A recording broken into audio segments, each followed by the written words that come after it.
So hello everybody, we got 30 minutes and we're going to talk a bit about Privy and how you can use Privy to build awesome apps to delight your users and protect them at the same time during this hackathon, which is super cool. So before we start, I'll introduce myself. So who am I? So I like to describe Web2Me as like the past decade of what I've been doing, which is a lot of Web2 stuff. I worked at Cruise, self-driving, and Pinterest, social networking, and a whole bunch of things. And then 6 months ago, what happened was my curiosity kind of led me down a Web3 rabbit hole where I decided to build an NFT collection to kind of learn by building. And I took the red pill and I swallowed really, really hard. And that just led me down a whole rabbit hole where I got really excited about all this tech, learning Solidity, all the infra that was missing and that was there, all the potential. And so what that has led to is a career change. And now I'm kind of a builder at Privy, which I'm going to talk to you about today.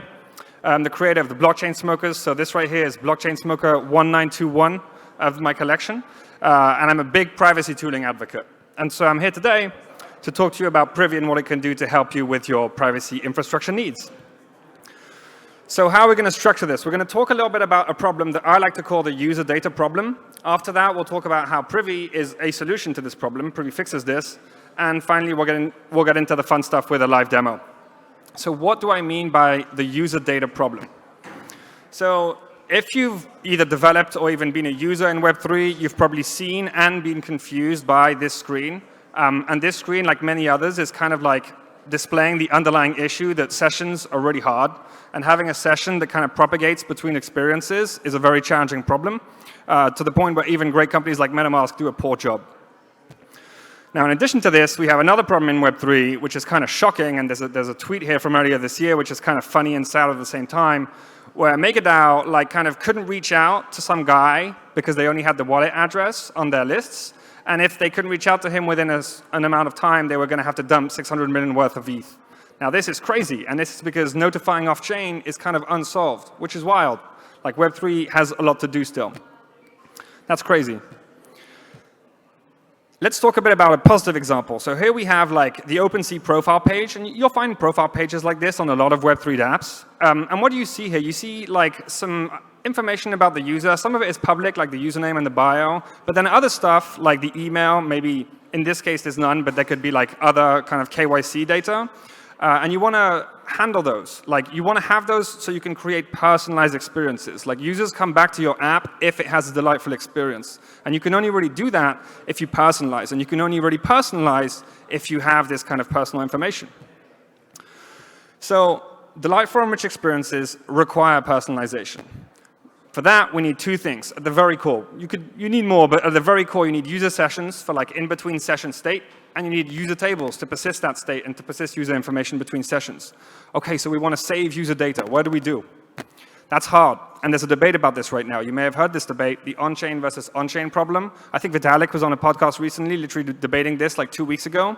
And there's a lot of, it's not clear where the limit should be, but I think it's very clear that there should be a limit, and some data should never be on-chain. And the example I like to give is like your social security number. You probably don't want that to be on-chain ever, right?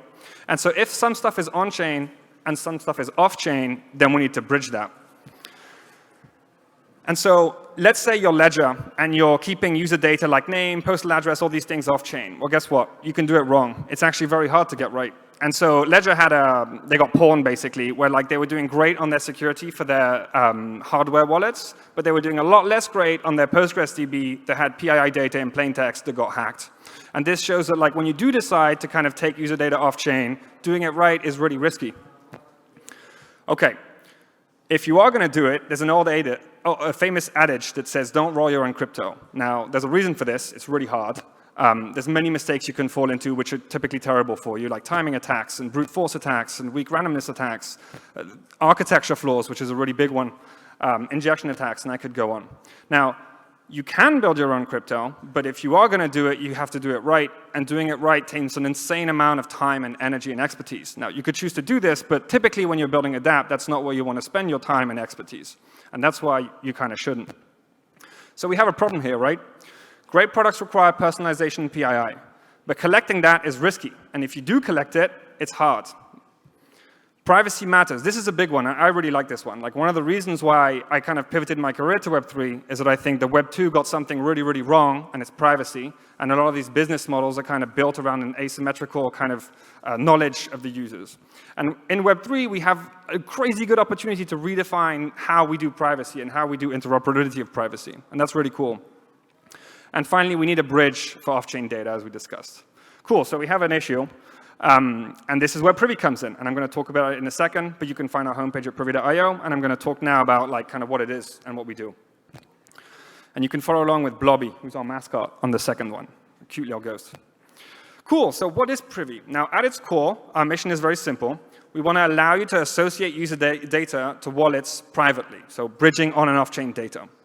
Now, at a very high level, like the most core kind of thing we use in our JS libraries, actually I'll get to that in a second. So first of all, like in a few bullets, what do? We have APIs, they're very simple. We have JavaScript libraries, and these help you manage your off-chain data.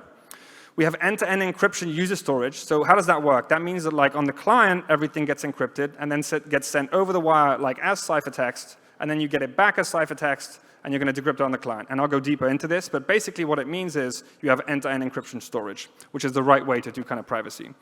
And we also have sign-in with Ethereum session management, which kind of solves those two issues I was talking about of data persistence and session management. We also have transparent cryptography. We're building in public, and our crypto libraries are all open source. And Privy can never see your data in plain text. The way we architected this is like we never see it. And finally, Privy is ready to use right now, and honestly, it's going to make you kind of develop on steroids.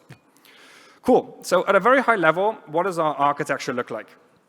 At a high level, so at the bottom there, you have the browser. That's where you, the developer, is building a dApp, and that's where your stuff lives. And maybe you have some on-chain components, which are on the right. And then you kind of want to link your user, which is in this case represented by the encryption keys and the little MetaMask logo. Like you kind of want to link that and associate some off-chain user data with it. And that's where Privy comes in.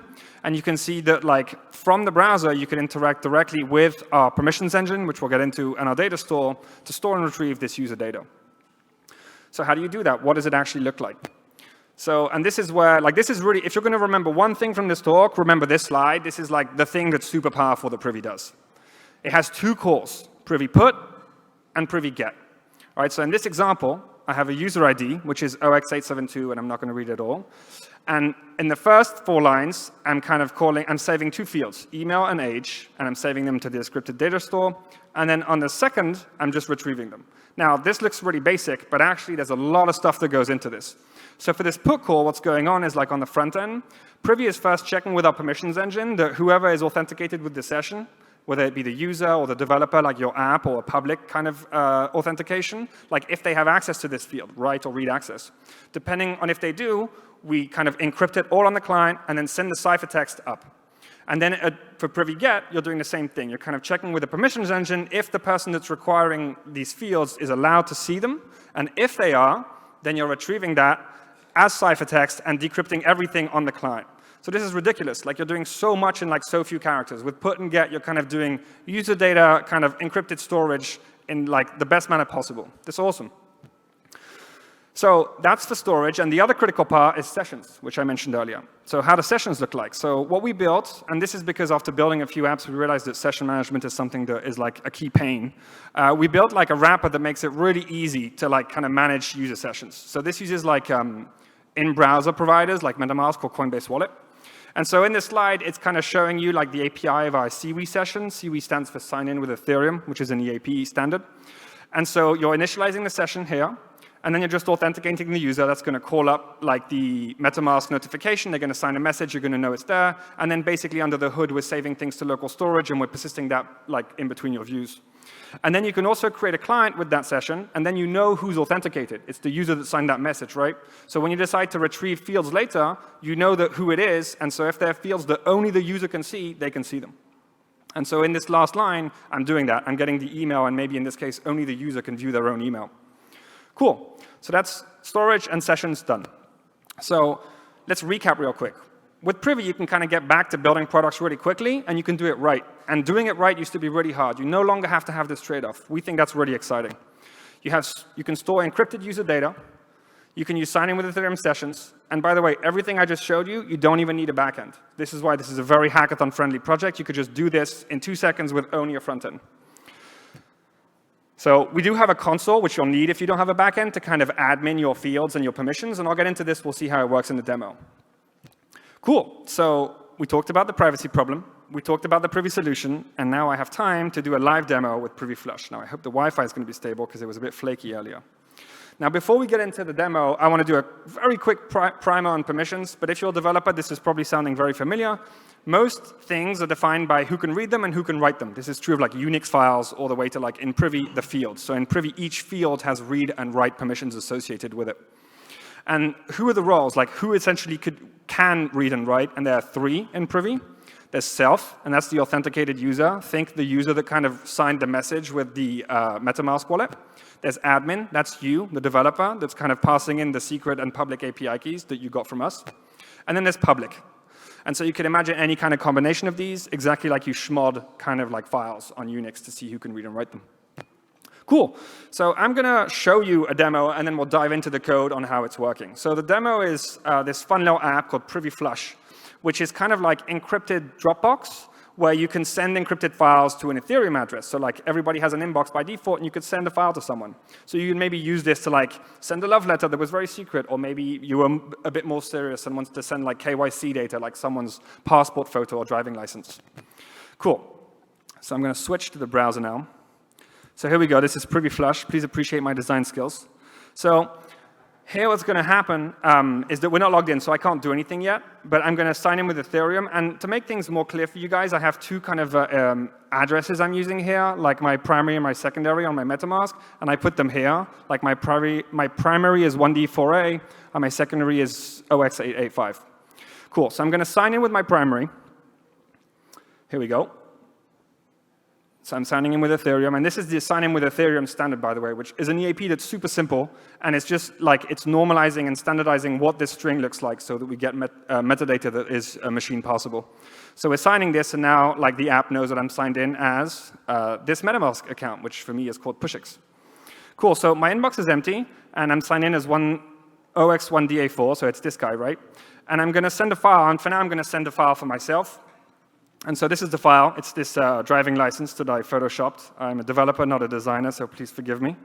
And so I'm going to send it to myself, so I'm just going to copy the address from here, and I'm going to put it in the wallet address and send, and it is flushing. OK, so hopefully it worked. And now I'm going to refresh the page, and you got mail. Look at that. And so now I can download, and indeed I can see this. So I just want to go over what happened here. Like, I encrypted a file all on the client, then I saved like the encrypted ciphertext somewhere, and then I could retrieve it at a later time. But when I retrieved it, when I hit download, like on the client, we just downloaded the ciphertext, and the Privy client was decrypting it. So that's super cool. We just implemented like Dropbox, but with encryption out of nowhere. And I'll show you how quick it was. It's kind of crazy. Now, there's a problem here, though. I can't send files to other addresses. So we'll try. I'll show you that it fails. So I'm going to try and send like the same. Oops, I don't know what I picked there. I'm going to refresh. Something terrible has happened. 1 second. Maybe the window's open behind her. I think you may be onto something. No, that's not it. Let me try hard quitting. I'm going to restart the server. This is what live demos are, and this is what we're here for. OK. Restarting the server, see if that refreshes things. Localhost 3000. Here we go. I'm still logged in. Here we go. Yay. OK, so I'm going to try and send it. And we said I'm going to try and send it to the second address, who is not me, right? I'm logged in as OX1DA. I'm sending it to OX885. And so when I do this, I'm here. When I do this, I'm going to get an error. The error is not permitted to perform this operation on the field. Cool, so why is that? That's actually super simple.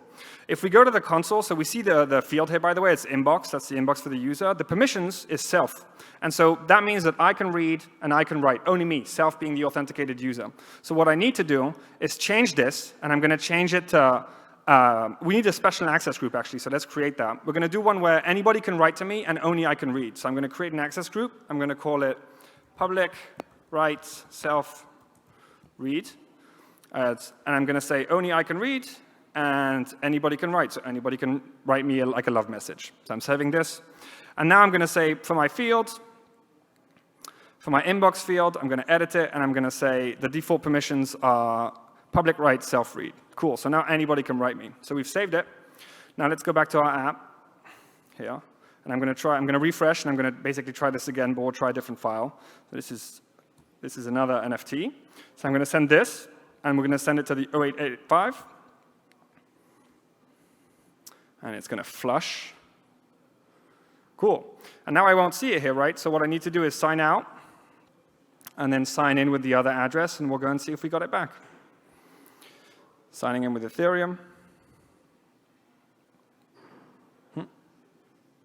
Not connected, this should work.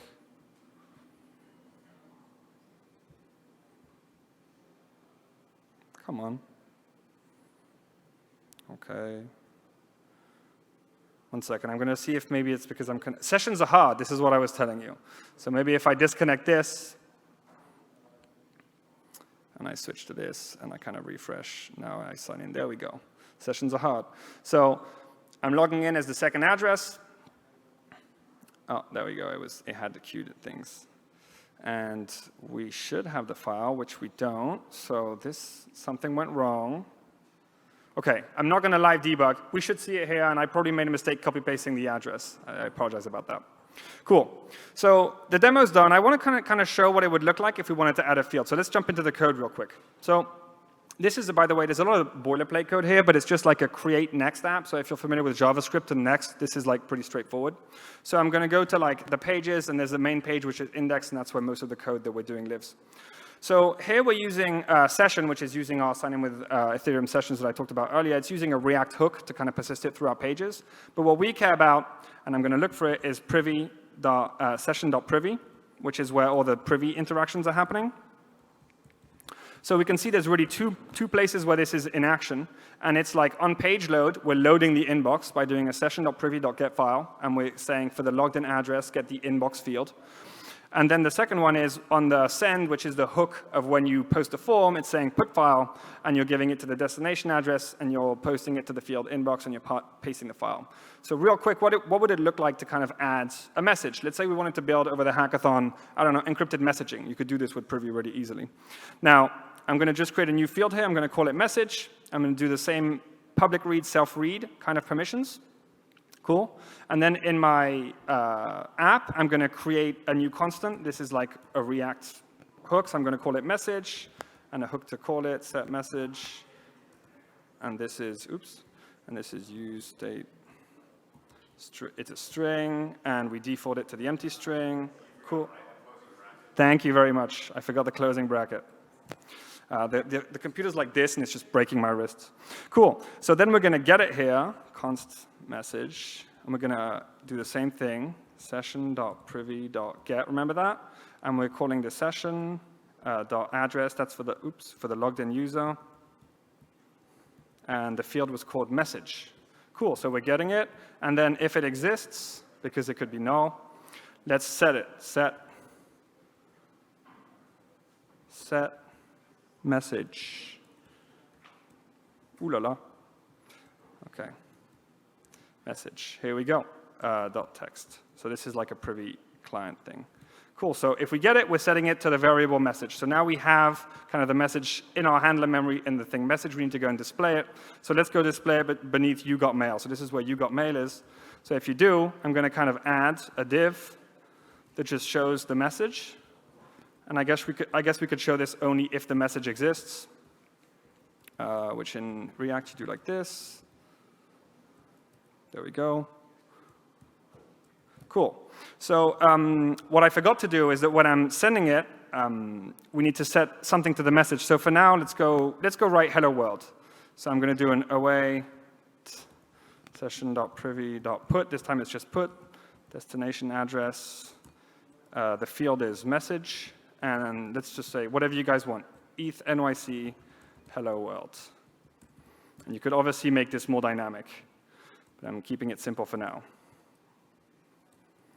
Cool. So now we're saving it when we upload the form, and we're hard-coding it to this message, and then we're going to get it. So let's go try it out. So we'll go back to Privy Flush. So now I'm going to send a file to myself. So I'm logged in as OX885. So I'm going to send it. I'll make sure to send it to that. So I'll send this lover boy, and I'll send it to myself. OX885. Here we go. It's flushing. Cool. I'm going to refresh.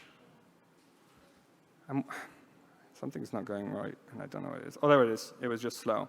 You got mail. And why don't we see the message? Let's go see in the console. We can actually view data. And so for the user OX885, there is a message. I can't see it, by the way. This is cool. So because like only the user self can see it, like me as the admin can't see it. And so here it's not there. But there is the field, and it's there somewhere. So I wonder why it's not seeing it. I promised this was working earlier. Message.text, session privy.get.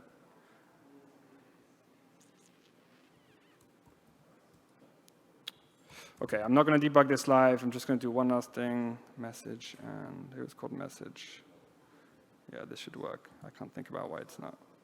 OK, one last time.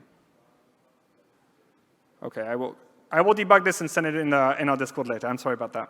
Cool. I'll go back to the demo because we have only a few minutes left. So I just want to kind of emphasize, it's broken at the end here, but I promise it works. I want to emphasize how easy it is to build like really powerful kind of things with Privy. And so the demo I gave you is like encrypted files or like sending encrypted messages, but you can actually go and see at demos.privy.io. We have a few others. We have like a PII demo. Let's say you're like an NFT marketplace or someone who has to do KYC requirements. You could collect them here. You could go see that. We have a send demo that shows how to collect email addresses to then notify your users. And we have a quick start to get going. And all of this is open source, by the way. You can go find all our stuff at GitHub Privy.io. Cool. So let's go back to the presentation. So for this hackathon, you can kind of find us at Privy.io. You can make an account right now at console.privy.io. And our documentation is at docs.privy.io. We have a Discord. And we have prizes. So if you build anything with Privy, kind of we're going to consider you for this prize, so you should go ahead. And so our three categories are best data-driven UX, most interesting data stored, and most creative. Cool. So I have a few minutes left. I will take your questions.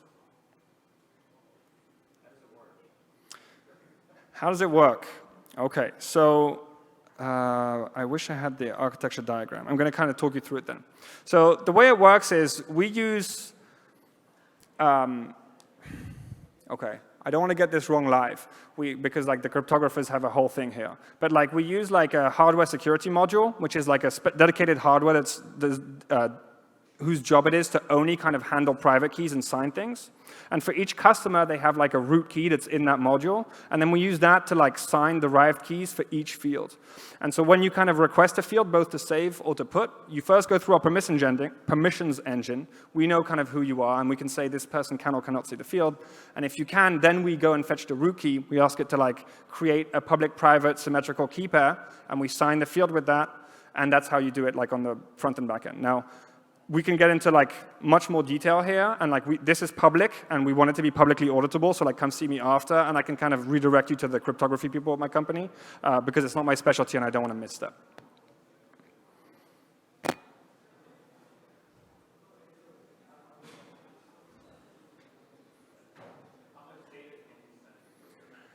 That's a great question. Right now, so I don't want to talk too much about pricing, but like right now you can send pretty much anything because we have free tiers, and in the first month it's fine. Down the line, there'll be pricing per user, and so like you'll kind of pay for usage there.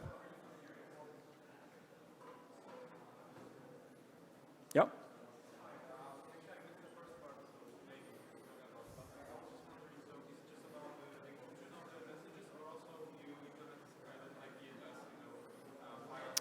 Great question. So the question is it only about encryption, or does it also have like storage plugins like IPFS? So it's a really good question. So right now, the way we architected it, we can kind of swap out the storage component. So right now, it's kind of owned by us and our cloud storage. But down the line, we absolutely have plans so that you can kind of swap it out to either on-prem or IPFS, Airwave, or whatever you want. Like the storage is completely decoupled, right? Like there's the permissions engine that checks the permissions. And then there's like the encryption that happens on the client, and then you're sending ciphertext. So you could really store it anywhere. And so that's something we plan to kind of open up later.